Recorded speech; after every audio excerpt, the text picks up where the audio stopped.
அனைவருக்கும் வணக்கம். நீங்கள் இப்போ பார்த்த இந்த வனப்பகுதி 12 வருஷத்துக்கு முன்னாடி உருவாச்சு.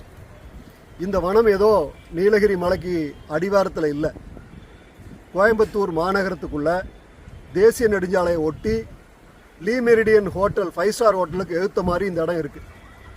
இங்கே ஒரு 6700 மரங்கள் வளர்க்கப்பட்டிருக்கிறது. 10-12 வருஷம் ஆச்சு இங்கே மரக்கன்று வச்சு.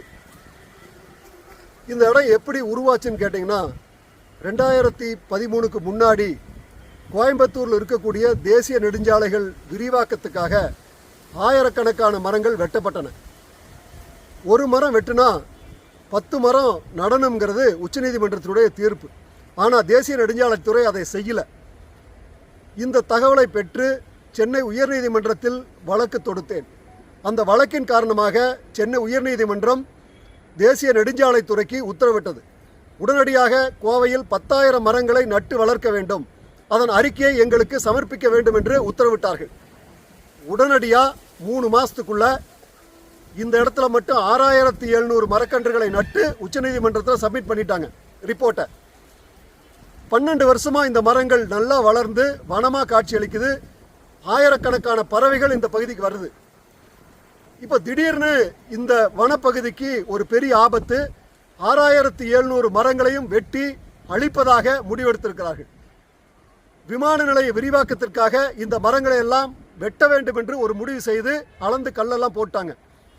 இது தெரிஞ்சு உடனடியாக நாங்கள் இன்னைக்கு நெடுஞ்சாலைத்துறை அதிகாரிகிட்ட போய் கேட்டோம்.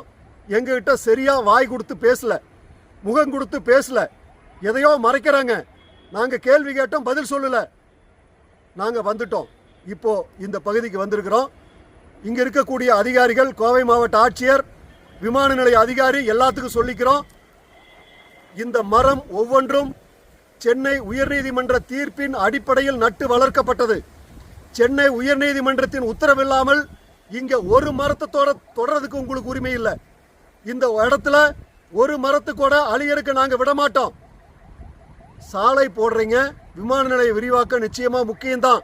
ஆனால் இந்த மரங்களுக்கு பாதிப்பில்லாமல் எப்படி சாலை அமைப்பது என்பதை நீங்கள் முதலில் திட்டமிட வேண்டும். நீதிமன்றத்தில் அந்த திட்டத்தை நீங்கள் சமர்ப்பித்து நீதிமன்ற ஒப்புதல் கிடைத்தவுடன் தான் நீங்கள் இங்கே சாலை அமைக்கணும். இதுக்கு நாங்கள் விடமாட்டோம். கோயம்புத்தூர் மாவட்ட ஆட்சியர், விமான நிலைய அதிகாரி, நெடுஞ்சாலைத்துறை அதிகாரி எல்லாரும் உட்கார்ந்து பேசி இந்த 6700 உயிர்களை காப்பாற்றுங்கள் என்று நாங்கள் கேட்டுக்கொள்கின்றோம். கஷ்டப்பட்டு வளர்த்துருக்கிறோம்.